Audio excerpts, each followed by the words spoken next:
fifth category is the one who is seeing blood for the first time. Remember, we said, how do you get a fixed period according to Islamic law?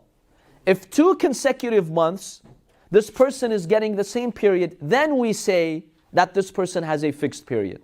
Well, what if it's the first time? In Arabic, we call this mubtadi'ah, or starter. What is the ruling for her? How does she distinguish between haydh and istihada? The author says, when it comes to al-mubtadi'ah, the one who is seeing blood for the first time, the same ruling that applied to category 3 and category 4 applied to her. She should inspect the features of the blood. If they resemble haydh blood, the 3 features that we explained, then that means she's in haydh. If not, she's in istihada.